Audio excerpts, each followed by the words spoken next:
tutti e benvenuti e grazie per essere venuti perché, io ho sfruttato la scusa del mio pseudo compleanno per costringervi a venire, che sia chiaro, perché se no, grazie.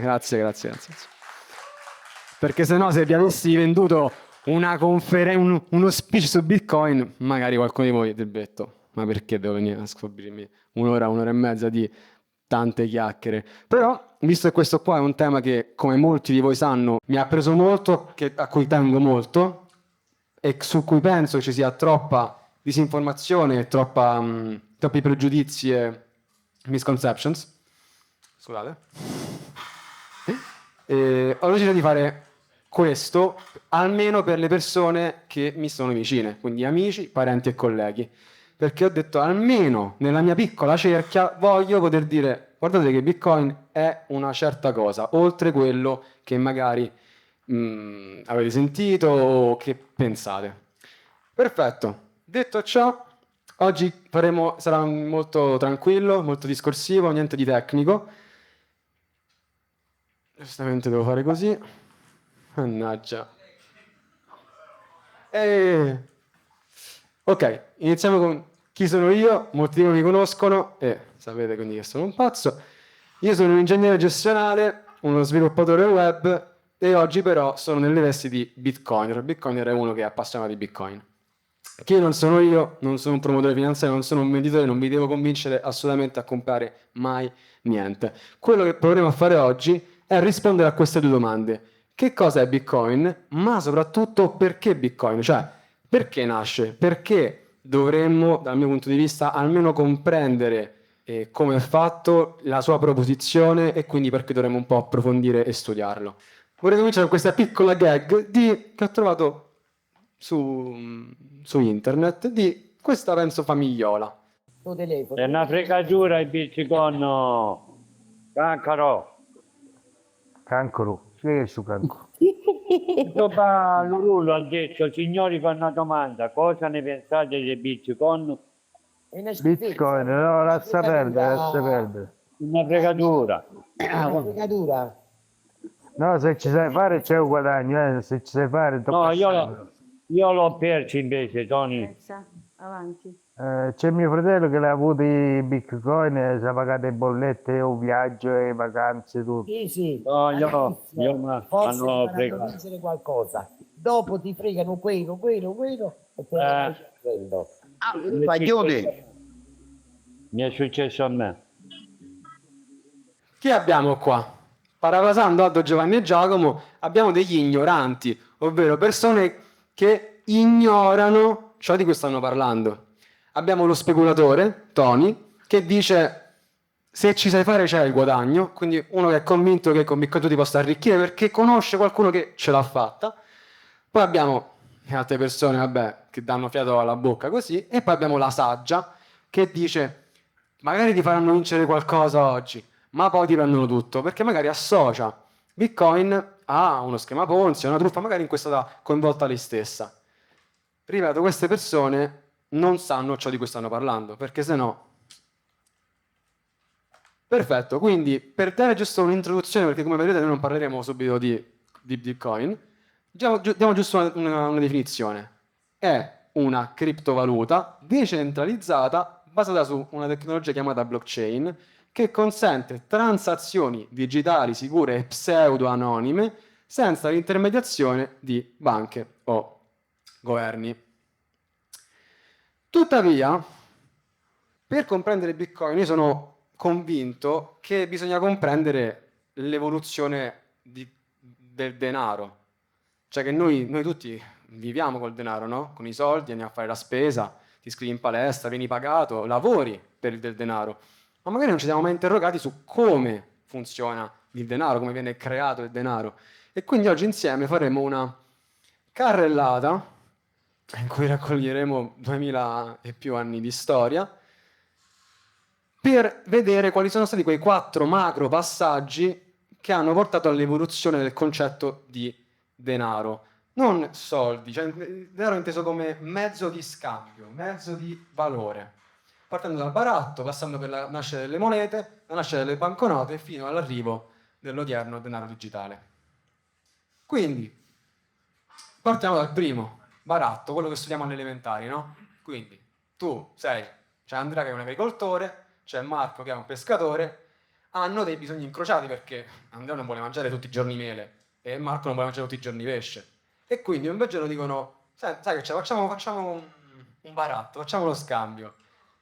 Si mettono d'accordo su un rapporto di cambio che secondo loro è equo e magari decidono che 4 mele valgono un pesce. E quindi Andrea dà 4 mele a Marco, Marco dà un pesce ad Andrea e sono tutti d'accordo. Qual è il problema del baratto? Perché una volta mi ricordo a tavola mio padre disse dovremmo tornare al baratto.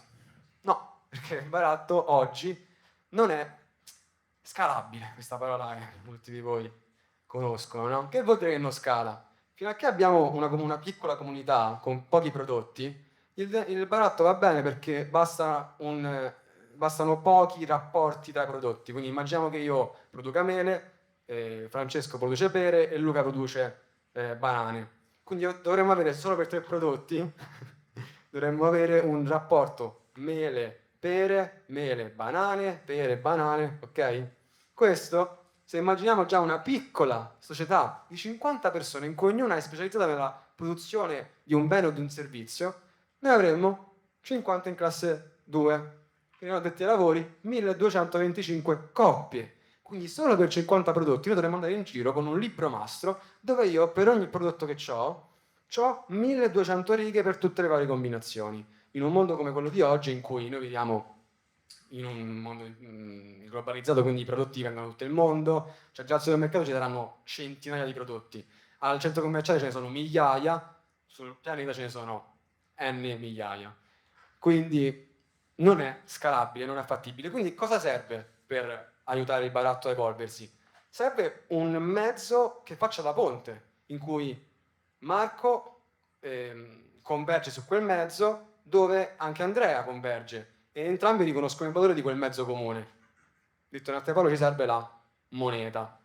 Tuttavia, la moneta, che per noi è appunto un mezzo di scambio, non è il primo mezzo di scambio. Cioè, anche il concetto dietro la moneta è molto più antico, più vecchio.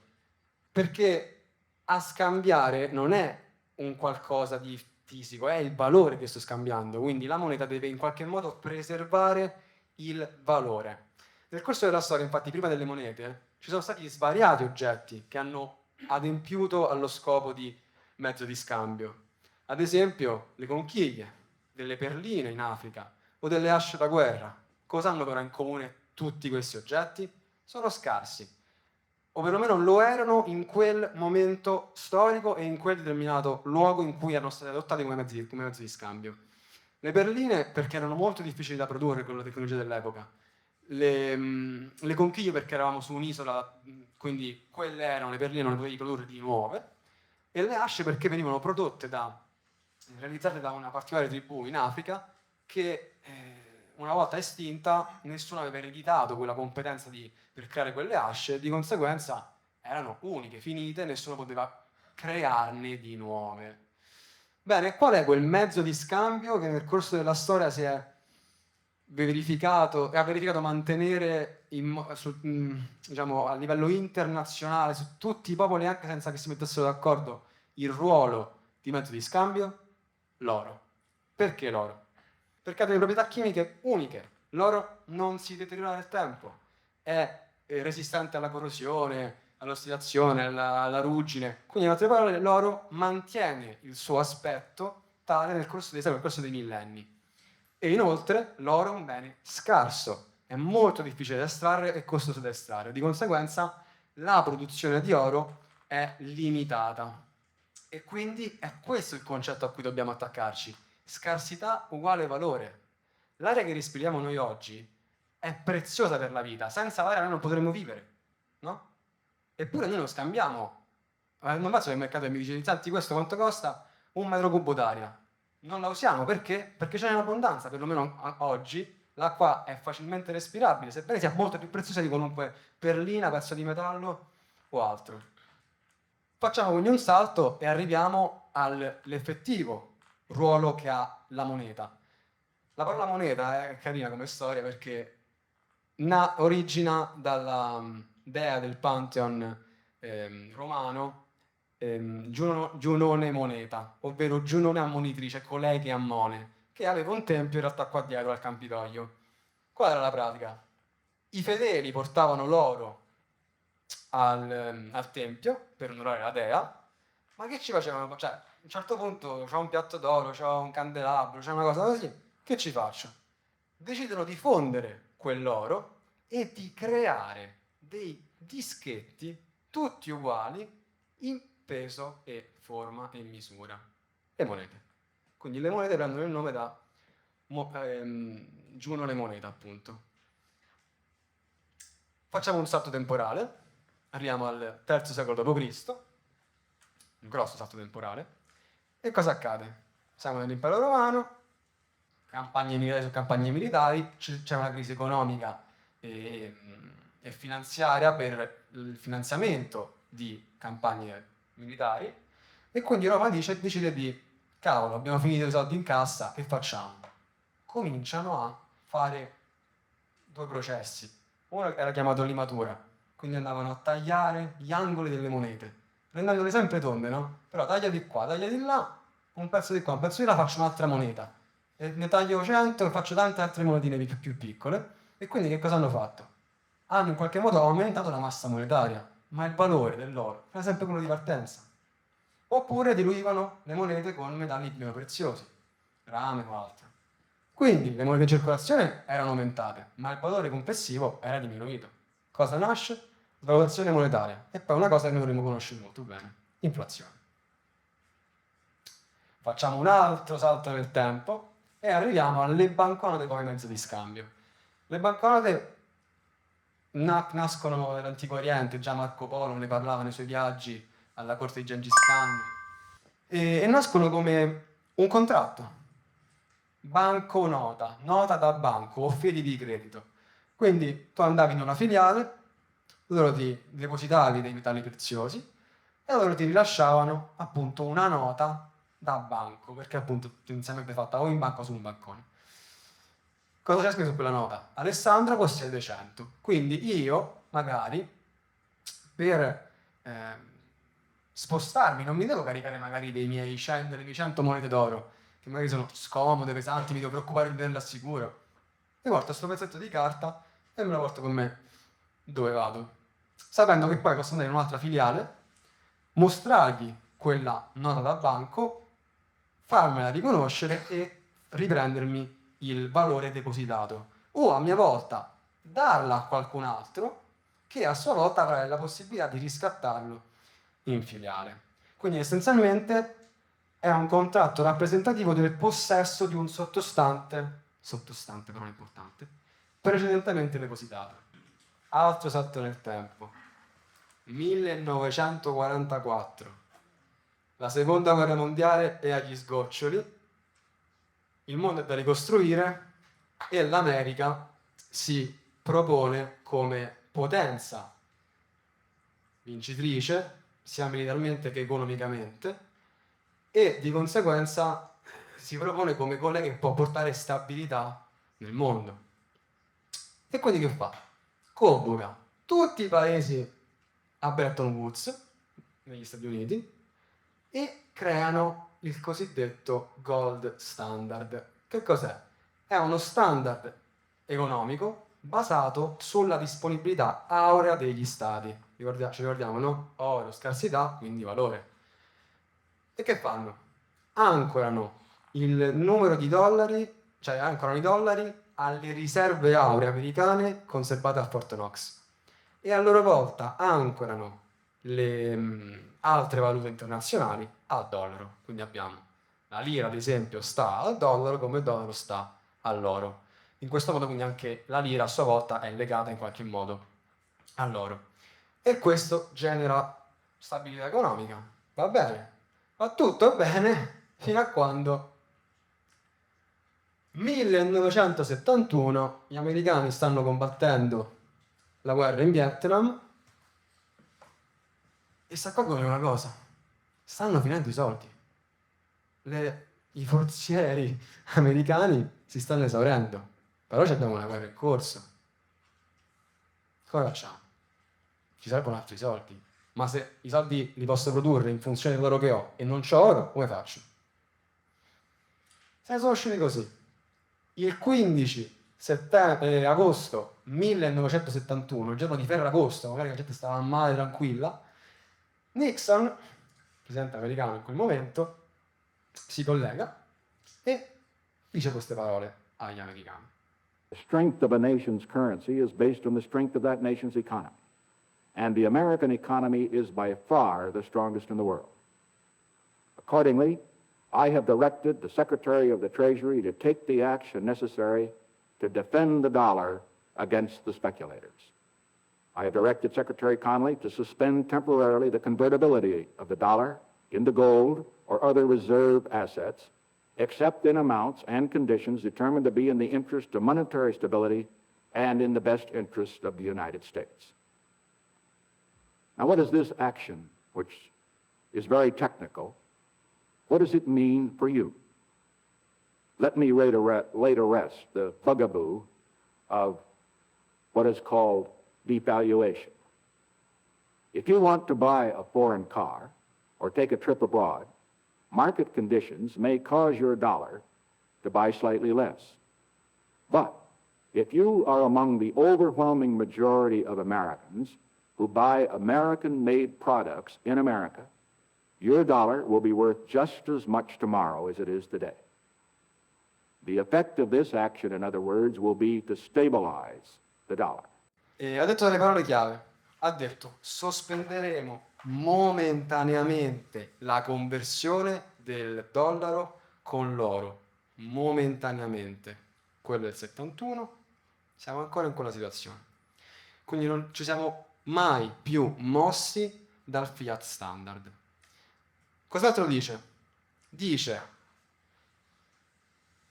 che questa, perché poi giustamente sta parlando agli americani, devi tranquillizzare, perché non ha cambiato una cosetta, ha cambiato un pilastro dell'economia mondiale. E dice agli americani: miei cari, tranquilli, fino a che voi sembrava Salvini, fino a che comprerete prodotti americani realizzati in America da commercianti americani, state tranquilli, perché tanto dollaro su dollaro non mi succede niente. Ma oggi in un mondo globalizzato, con i mercati internazionali che commerciano da una parte all'altra del mondo, il cambio valuta è una prassi e di conseguenza quella sicurezza di stabilità viene meno. Fiat standard. Dal 71 noi viviamo in questo standard economico. Fiat non è la macchina. Fiat deriva dal latino. Fiat lux. Dio disse luce e luce fu. Quindi una cosa imposta per decreto dall'alto, no? Dio dall'alto e noi oggi dall'alto uguale, perché lui l'ha detto dall'alto e tu che sei utilizzatore del dollaro devi per decreto cominciare ad utilizzare questo standard economico, che però non è ottimale. Non è ottimale perché togliendo il sottostante, perché appunto non c'è più un legame ora tra il dollaro e l'oro, togliendo il sottostante tu in qualche modo vai a privare la moneta del suo valore intrinseco. Sottostante, per questo è importante la parola.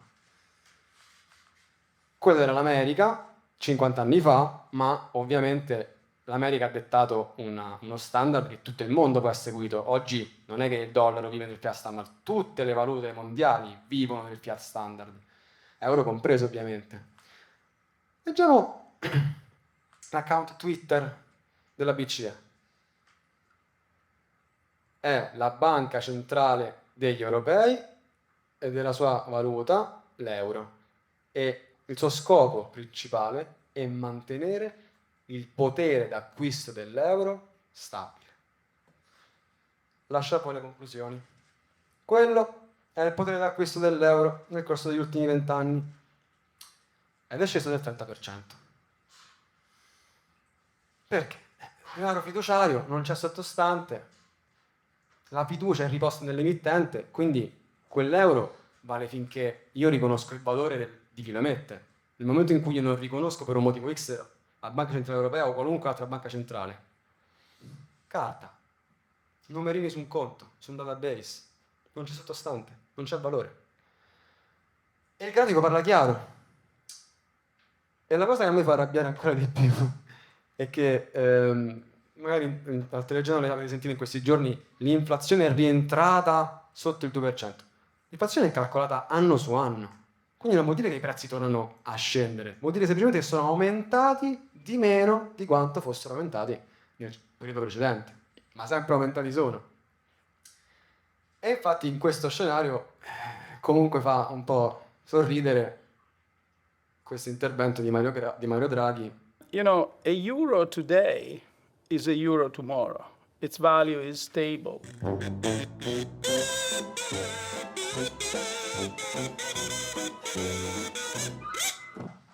Bene, frase celebre di Mario Draghi: one euro tomorrow is one euro today is one euro tomorrow. Ma se io con quell'euro ieri ci compravo 10 Goliador e oggi ce ne compro 5, un euro vale un euro, però il potere d'acquisto, che è la vera cosa per cui tu usi quell'euro, è dimezzato, no? Quindi abbiamo un problema. Questo è il debito pubblico italiano, diciamo live, ok? Come vedete cresce di continuo perché sul debito si pagano gli interessi. E quello sotto è il rapporto debito-PIL, che vuol dire che se il rapporto è superiore al 100%, vuol dire che il nostro debito è maggiore di quanto riusciamo a produrre. E se non ci fossero gli interessi, poco male, magari non ci riesco quest'anno, ci riesco l'anno prossimo, ma nel momento in cui devo andare avanti per il prossimo anno indebitandomi, devo pagare gli interessi. E se gli interessi crescono di più della mia capacità di crescere, cosa accade? Una gigante bolla del debito, che purtroppo è risaputo, cioè lo si sa, è quasi un accordo lecito, non verrà mai ripagata. Ma, sebbene non verrà mai ripagata, sarà comunque pressante su chi? Su chi deve avere di più, quindi i più giovani, sulle generazioni future. Quello è Jerome Powell, chairman della Banca Centrale Americana, e quella è una classica gag in cui lui stampa denaro. La cosa che fa ridere è che oggi il denaro non serve neanche stamparlo, perché col fatto che soltanto il 3% della massa monetaria, cioè del denaro circolante è fisico, tangibile, quindi moneta o banconote, solo il 3%, in realtà il grosso del denaro è già digitale. Cioè, non è che mo Bitcoin è digitale, il denaro con cui noi viviamo è già digitale. E in quanto tale non bisogna neanche fare lo sforzo di stamparlo, quindi produrre carta o coniare moneta. No, basta che tu vai su un DB, un database, cambi un numerino, toc, e hai creato soldi. Quando arrivano i fondi per qualunque fondo dall'alto, sono numerini su un database, non è che sono soldi.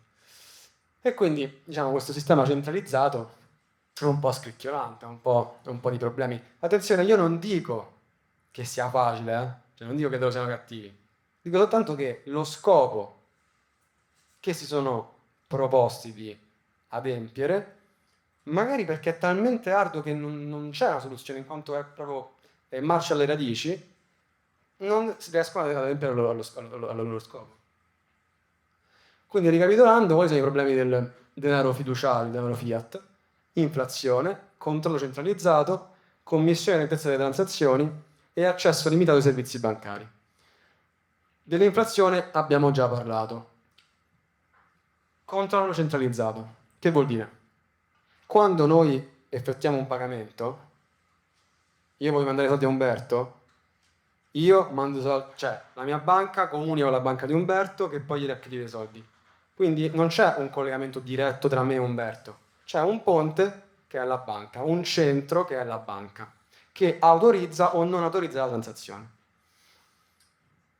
E la può autorizzare o non autorizzare non solo perché magari effettivamente non c'hai i soldi, perché se non c'hai i soldi che mandi? Non puoi mandare i soldi.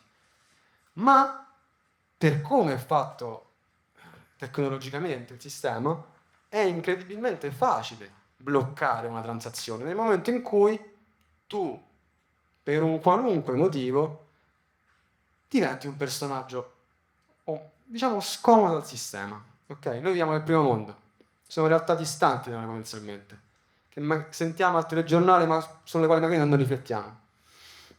Quindi vi propongo qui 4 esempi di personaggi o associazioni i cui conti correnti sono stati bloccati con estrema facilità.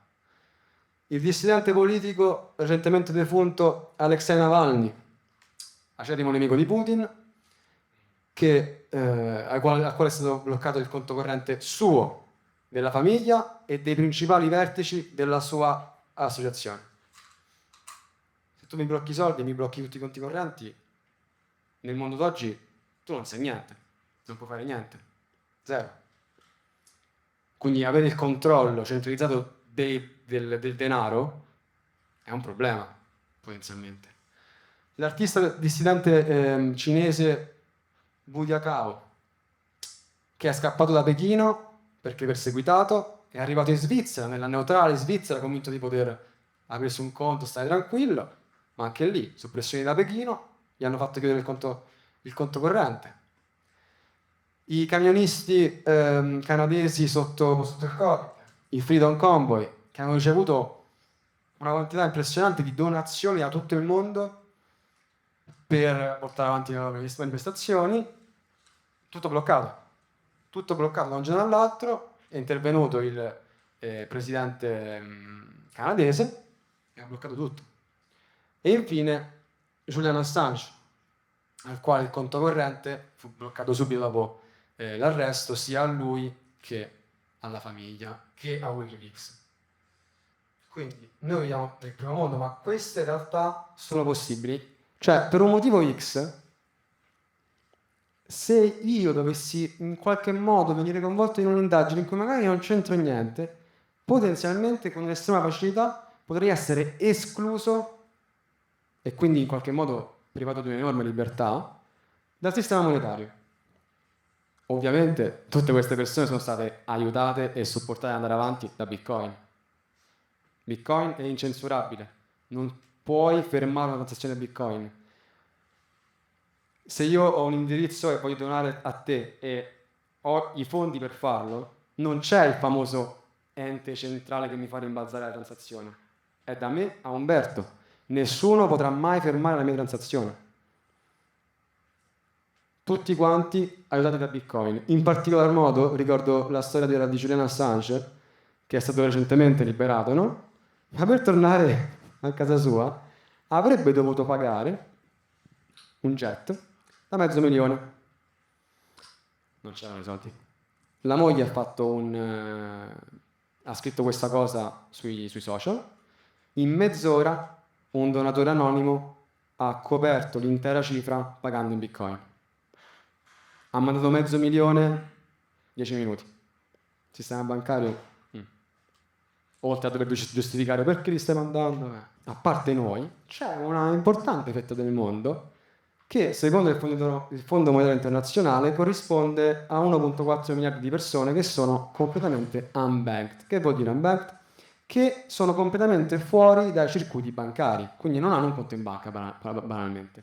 Poi ce ne sono altrettanti che hanno difficile accesso al credito, quindi che magari hanno un conto in banca di base, ma non hanno accesso al credito, quindi se vogliono lanciare un'azienda o fare qualcosa non lo possono fare. Circa 3 miliardi di persone, poco meno della popolazione mondiale, ha un accesso in qualche modo limitato ai servizi bancari. Ma tutte queste persone che non hanno accesso ai conti in banca hanno però, la stragrande maggioranza di loro, uno smartphone in tasca. Non il nostro iPhone da 1.500 euro, dei telefoni cinesi da 50 euro a buon mercato, che però sono sufficienti per scaricare un'app, depositare dei fondi e a quel punto avere la libertà di spenderli a livello internazionale. Ok?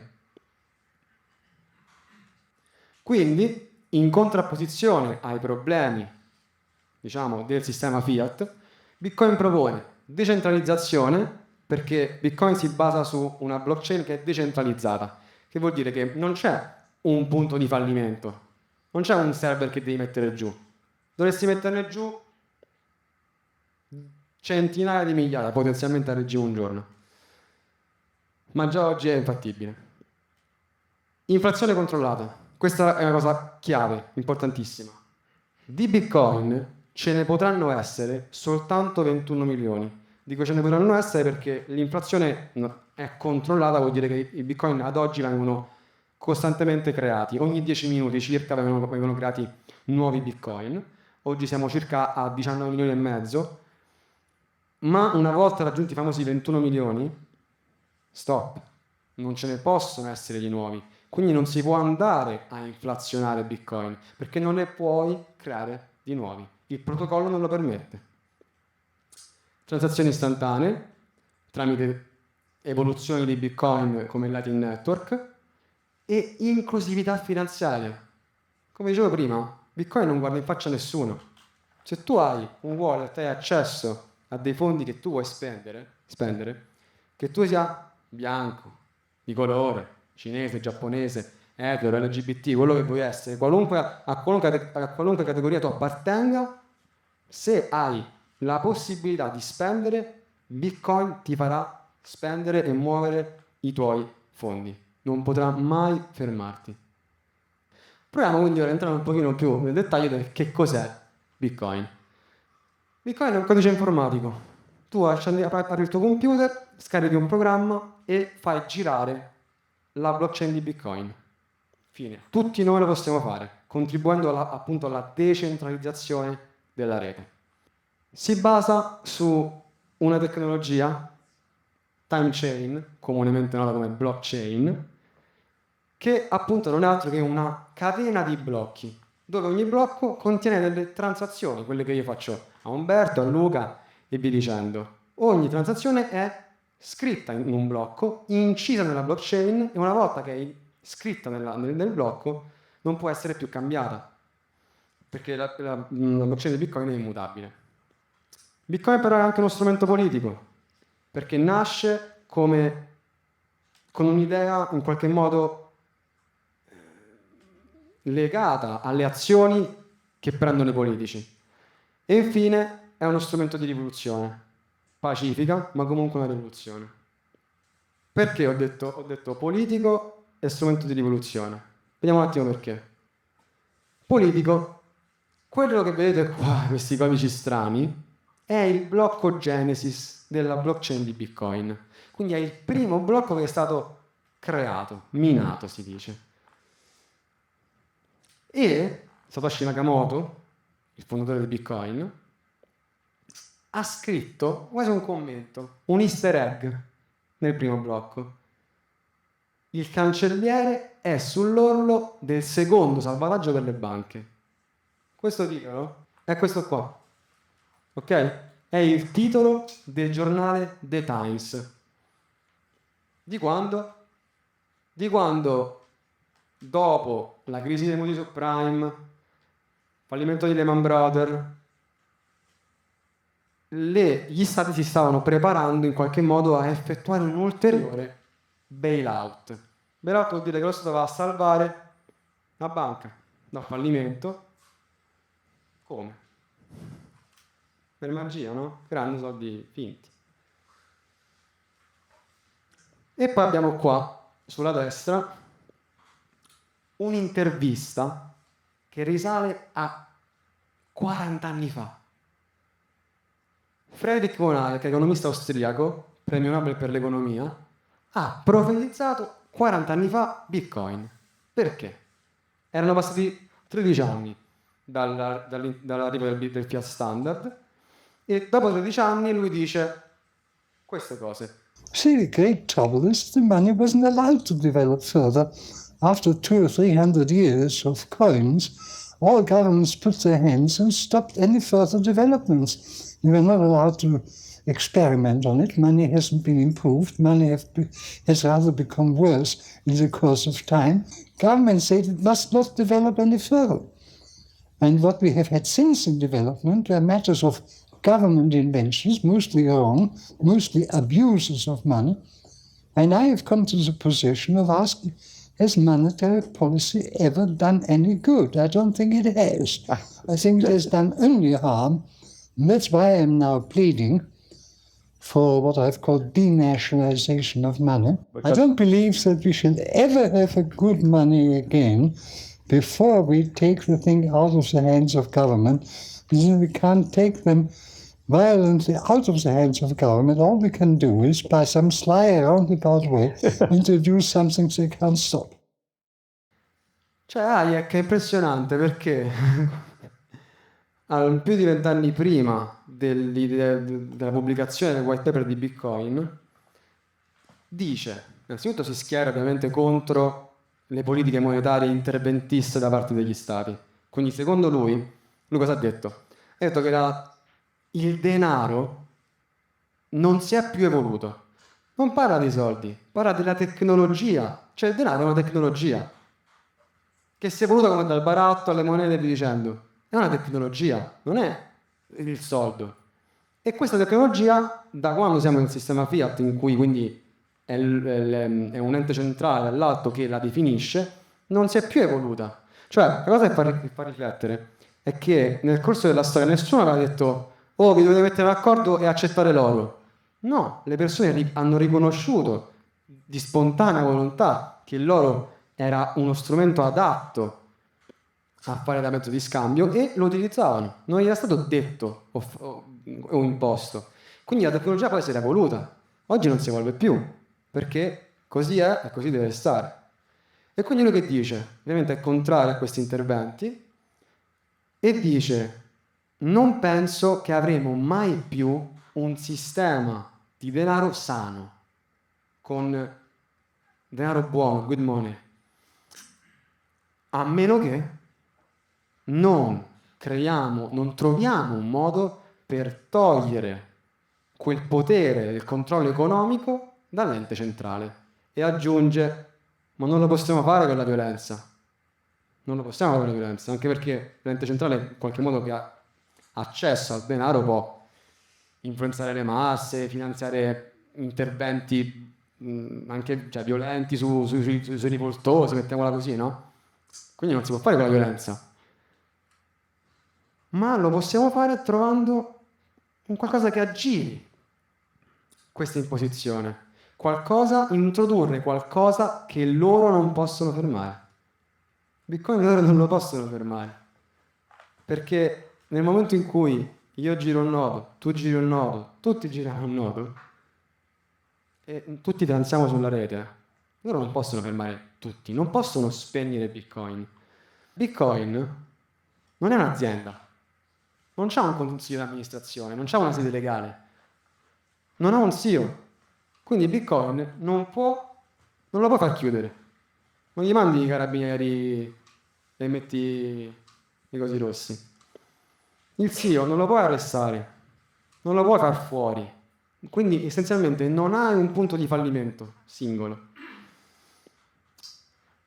E questa è una proprietà cruciale ed è il motivo anche per cui il suo autore, Satoshi Nakamoto, è sparito dall'equazione. Satoshi Nakamoto è uno pseudonimo del fondatore di Bitcoin. Lui ha messo insieme una serie di discorsi e cose che erano 20 anni che venivano discusse, ma lui ha trovato la chiave di mettere tutto quanto insieme. Chi era? Non si sa. Uomo, donna, gruppo di persone. Sappiamo soltanto che avesse delle enormi competenze trasversali, perché creare quello che è Bitcoin non è facile.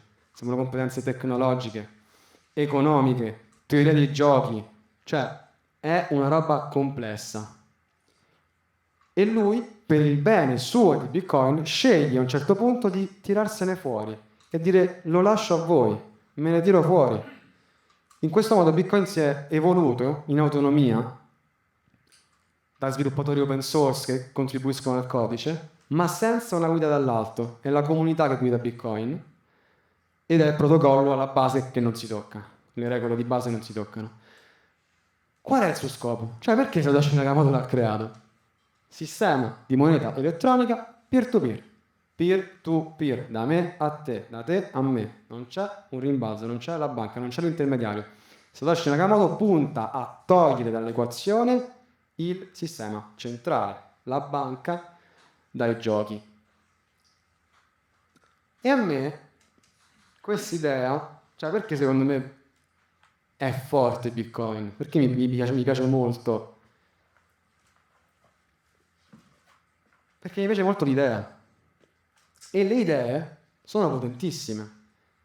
Soprattutto nel momento in cui tu non hai appunto una testa da tagliare, non hai un capo da arrestare o peggio uccidere. Sulla forza dell'idea mi piacciono queste due citazioni. Una viene dal celebre film V per Vendetta. Ci viene detto di ricordare l'idea e non l'uomo, perché un uomo può fallire, può essere catturato, può essere ucciso e dimenticato. Ho visto con i miei occhi il potere delle idee. Ho visto persone uccidere in nome delle idee, ma non puoi baciare un'idea, non puoi toccarla o ottenerla. Le idee non sanguinano, non sentono dolore. Che, anche se con parole diverse, è un po' lo stesso concetto di Giovanni Falcone. Gli uomini passano, le idee restano le loro tensioni morali e continueranno a camminare sulle gambe degli altri uomini. Fino a che l'idea è condivisa, visto che la tecnologia non permette di essere fermata, se l'idea viene portata avanti, Bitcoin va avanti. Ma perché? Cioè, Satoshi Nakamoto si sveglia un bel giorno e dice: sapete che c'è? Voglio rivoluzionare il mondo, voglio eliminare le banche dal gioco. C'è un contesto storico importante. 2006-2007, inizia il declino dei mutui subprime. Avete visto, no, il film La grande scommessa. 2008 chiude Lehman Brothers, che ha un impatto devastante a livello internazionale a catena su molte banche. E un mese dopo, fa ridere, un mese dopo c'è la pubblicazione teorica del white paper, quindi documento scientifico, dietro Bitcoin. E 3 mesi dopo c'è il mining del primo blocco. Quindi Satoshi Nakamoto non è che si è inventato una cosa in un momento non utile, diciamo così. Cioè, in un contesto molto preciso. Fallimento delle banche, fiducia venuta meno. Via le banche. Non ce ne sono più. Cioè, la logica sua è: basta fidarsi.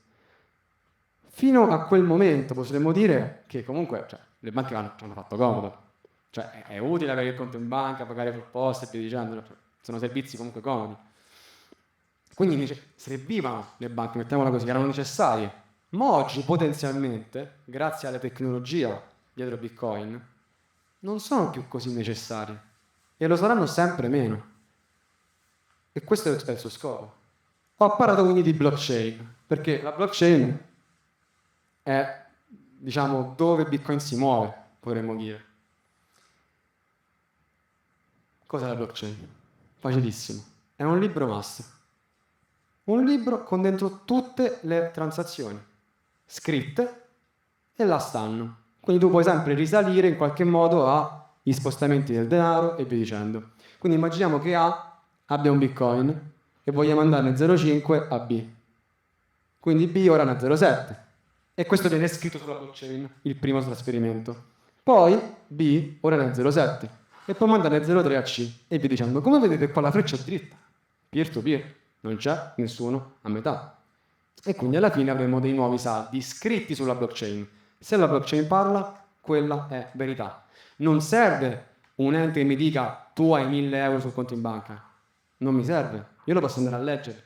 È trasparente, è pubblica, tutto è tracciato. Nonostante quello che dicono in molti, no? La blockchain è oscura, bla bla bla. Cavolo, più tracciato di così. Questa è la blockchain, immaginatela così.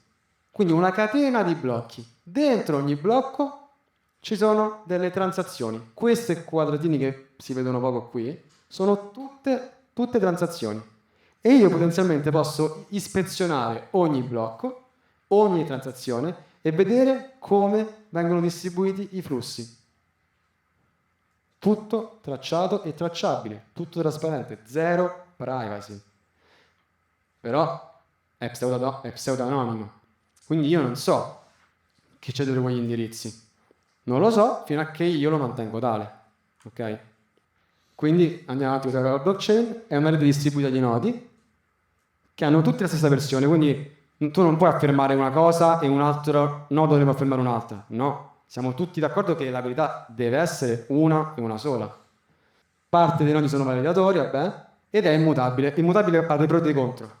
Immutabile vuol dire che io sono certo che quei soldi sono lì e sono miei, nessuno potrà cambiarla e dire che non sono miei, ma ha dei contro perché vuol dire che se io faccio un errore e sbaglio una transazione e la mando a Luca piuttosto che a Marco, poi non c'è un modo per tornare indietro, non c'è appunto la banca o l'assicurazione che mi va a sanare. Quindi noi abbiamo il pro che abbiamo, siamo liberi al 100% di possedere i nostri soldi, i nostri fondi e di spenderli, ma abbiamo la responsabilità di sapere quello che stiamo facendo. Concludiamo con l'impatto di Bitcoin in alcune realtà del mondo ad oggi. Questa mi piace particolarmente. Gridless è un'azienda che opera in Africa e che ha lo scopo di elettrificare alcune parti dell'Africa rurale che sono scoperte dalla corrente elettrica. Perché? Perché magari ci vivono 50 persone e l'azienda elettrica non investe nell'impianto per portare la corrente a 50 persone che avrebbero un'utenza piccola. Quindi loro che fanno? Gliela portano e con quella in eccesso che loro non consumano minano Bitcoin. Il mining di Bitcoin è il processo per la creazione di nuovi Bitcoin ed è energivoro, consuma energia, come immagino avrete già sentito. Quindi cosa accade? Si sfrutta l'incentivo economico per portare corrente, perché ora che io vado a minare, Bitcoin ha un valore economico e quindi ho l'incentivo economico a portare corrente elettrica lì. Donne afghane, dopo che gli americani se ne sono andati dall'Afghanistan, i talebani hanno proibito alle donne di lavorare, quindi essenzialmente le hanno private della loro autonomia. Tuttavia, con Bitcoin loro possono essere pagate. Con Bitcoin, quel sistema che non può essere controllato e bloccato, loro possono aggirare, come diceva Hayek, l'ente centrale che ha applicato loro un'imposizione. E infine, lo scopo più banale. Noi l'inflazione ce l'abbiamo, è lenta, è subdola, costante nel tempo, ma comunque non è che da un giorno all'altro ci troviamo a dare i soldi. Ma in alcune parti del mondo sì. Argentina, Venezuela, El Salvador, Nigeria, Ghana, Repubblica Centrale Africana, tutti questi posti in qualche modo stanno già, le persone, non gli stati, a parte El Salvador, le persone stanno già utilizzando Bitcoin per tutelarsi dalla svalutazione della propria moneta. Perché se tu stai in Nigeria e la naira nigeriana domani vale la metà, tu appena ti vieni pagato, subito corri a venderla e comprare Bitcoin. Perché per quanto Bitcoin sia volatile, non collassa come la loro moneta nazionale. E quindi è uno strumento di difesa per l'iperinflazione.